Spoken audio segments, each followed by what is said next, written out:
परीक्षा में अगर आपका समय कम पड़ रहा है ना, तो आप ये 4 बातें अपनाइए। ऐसी कौन कौन सी 4 बातें हैं जिनको मैं आज आपको बताने वाला हूँ। ये 4 बातें मैंने जिन जिन स्टूडेंट्स को बताई थी ना भाई, तो उनका परीक्षा में बिल्कुल भी आपको बता दूँ समय कम नहीं पड़ा है, बिल्कुल भी समय कम नहीं पड़ा है। ठीक है, तो इस वीडियो को शुरू से लेकर अंत तक देखिए। नमस्कार भाई, बहुत बहुत स्वागत है आज के इस वीडियो में।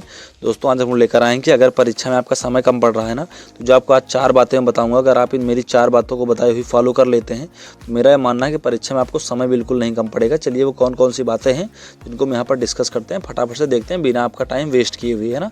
सबसे पहले देखिए भाई, लिखा है सबसे पहले आपको क्या करना है कि लगातार 3 घंटे ना बैठने की आपको आदत डालनी होगी, क्योंकि बच्चे परीक्षा के दौरान बीच में भाई पानी पीने आदि को जाते हैं। बात समझिए इसको। देखिए होता क्या है, जैसे आपको जो टाइम मिलता है वो पूरा टोटल टाइम 3 घंटे और 15 मिनट का मिलता है। ये तो टाइम मिलता है भाई 3 आवर्स और 15 मिनट का टाइम ये तो मिलता है। तो मान लीजिए इस टाइम में आप बीच में चाहे पानी पीने जाओ, अगर 10 मिनट मान लीजिए आप पानी पीने में लगा दिया, तो क्या आपको 3 घंटे 25 मिनट थोड़े दे देंगे वो?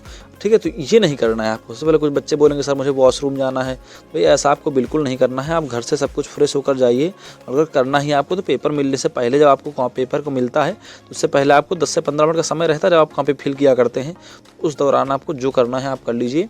लेकिन इस दौरान यानी कि जब आपको क्या करना है कि पेपर मिल रहा हो ना, तो उस टाइम फिर आपको बिल्कुल भी भाई कहीं भागने दौड़ने की जरूरत नहीं है। जैसा आपको पेपर मिल रहा है बिल्कुल आप वैसे तुरंत करना चालू कर दीजिए। आपको इस टाइम अगर दौड़ोगे भागोगे पानी पिए जाओगे तो बिल्कुल आपका समय कम पड़ेगा, इसमें कोई दो राय नहीं है। 100% आपका समय कम पड़ेगा। आगे बात करें देखिए दूसरे पॉइंट की। दूसरा पॉइंट क्या लिखा हुआ है भाई, है ना, लिखा हुआ है कि कक्षा में क्या होता है, यदि अध्यापक किसी को भी डांटता है तो आप उसे देखने लगते हैं। तो ऐसा आपको नहीं करना है। देखिए ये पॉइंट क्या होता है, जैसे मान लीजिए बच्चे होते हैं जो है ना, बच्चे हैं तो क्या हुआ, जैसे मान लीजिए टीचर ने किसी कहा ओई लाल शर्ट, तो बगल वाले से क्यों झाँक रहा है, तो अब जो लाल शर्ट वाला रहेगा ना वो चाहे अपने आप को ना देखे, लेकिन और जो बगल वाले कक्षा में वाले रहेंगे, जब मान लीजिए पीछे इस सीट लगी हुई है सब यहाँ पर और ये सब बच्चे बैठे हुए हैं, अगर टीचर ने यहाँ बैठा हुआ है और यहाँ उसने किसी को डांट दिया तो सब इसको मुड़ के देखने लगेंगे भाई कौन है लाल शर्ट। आपको क्या करना भाई, आप अपना पेपर करो ना, डांट टीचर उसको रहा है, समय आपको बर्बाद हो रहा है ना, तो आप उसको मत देखिए, बिल्कुल मत देखिए। ठीक है, आपने लगातार पेपर करते, जिसको डांटना है उसको डांटने दीजिए, उसको मारना उसको मारने दीजिए। आप अपना कर रहे हो ये बड़ी बात है, ठीक, करते जाओ, नहीं तो समय 100% कम पड़ेगा। दूसरी बात भी फॉलो करना और ध्यान रखना एग्जाम हॉल में। तीसरी पॉइंट की अगर बात करें, सिग्नेचर करने के लिए क्या लिखा है कि आपको एग्जामिनर का इंतजार नहीं करना है, बल्कि वह खुद आपके पास आकर सिग्नेचर कराएंगे। देखिए इस पॉइंट को पहले आप 2 तरीके से समझिए। सबसे पहला पॉइंट ये है कि आप बोलोगे सर अगर मैंने सिग्नेचर नहीं किया मेरी अटेंडेंस नहीं लगेगी वहाँ पर, बिल्कुल सही बात है। ठीक है, टीचर ऐसा नहीं करता भाई, वो करता क्या है पता है, सबसे बारी से पहले पूछ लेगा, पहले सबसे सिग्नेचर करवाता है।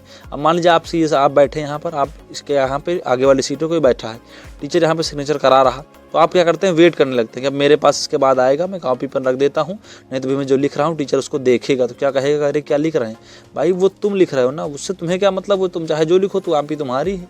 ठीक है, तो ये इसके पास आप यहाँ खड़े मत होइए, आप अपना लगातार लिखते रहिए। वो आपके पास आएगा, बोलेगा बच्चा साइन कर दीजिए, तो आप अपनी पेन उठाइए फटाक से साइन कर दीजिए, उसके बाद उसको जाने दीजिए।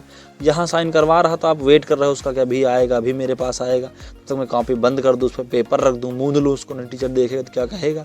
ऐसे उसको घंटा फर्क नहीं पड़ता। ठीक है, तुम चाहे जो लिखो अपनी कॉपी में कोई दिक्कत नहीं, बल्कि वह खुद आपके पास आकर सिग्नेचर कराएगा। ठीक है, और हाँ एक बात ध्यान रखना, अंत में अगर सिग्नेचर मान लीजिए वो नहीं कराता, आप मिस हो जाते हैं, तो आप खुद उससे बोलेंगे लास्ट में कि सर मेरा सिग्नेचर नहीं हुआ, प्लीज़ मेरा सिग्नेचर करवा लीजिए, नहीं तो फिर आपको परीक्षा से वंचित कर माना जाएगा। ऐसा माना जाएगा कि आप वहाँ बैठे नहीं थे और आपकी कॉपी अलग से लिख कर दी गई थी, तो आपको हो सकता है कि पेपर से डिस्क्वालीफाई भी कर दिया जाए। आगे आइए, चौथा और अंतिम पॉइंट देखिए, लिखा हुआ है परीक्षा हाल में किसी से भी प्रश्न पूछने या बताने में अपना समय बर्बाद ना करें। यानी कि परीक्षा हॉल में आपको क्या करना है कि जैसे करते क्या है, बहुत सारे बच्चे मान लीजिए बैठे हैं तो उनको बगल में क्या करेंगे, किसी से उससे पूछेंगे, कहेंगे यार तुम बता दो हमको ये वाला, भाई वो आपको नहीं बताएगा। अच्छा बताइए, अगर किसी को आता होगा प्रश्न तो पहले वो अपना करेगा कि आपको वहाँ पर वो बताएगा, कभी नहीं बताएगा। पढ़ने वाला बच्चा तो कभी नहीं बताता। ठीक है, तो करना क्या है आपको आए या ना आए, ना किसी को बताना है ना कुछ लोग क्या होता है उनको आया करता है, ओवर कॉन्फिडेंस में रहते, पड़ोसी को बतावा करते हैं, ऐसा आपको बिल्कुल नहीं करना। ठीक भाई,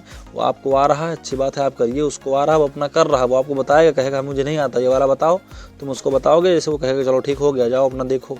ठीक है, तो ये बिल्कुल नहीं करना है। बात समझ में आ रही कि नहीं? तो इस चीज़ से आपको बिल्कुल भी बचकर रहना है पूरी तरीके से, है ना। तो यही सब 4 बातें थी स्टूडेंट्स का। आई होप कि 4 बातें आपको समझ में आई होगी। वीडियो को पसंद आई है तो यार वीडियो को लाइक करते जाना अंत में, और जाते जाते चैनल को जरूर सब्सक्राइब करते जाना, क्योंकि इस चैनल पर ना आपको ऐसे स्टडी से रिलेटेड वीडियोस मिलती रहती हैं।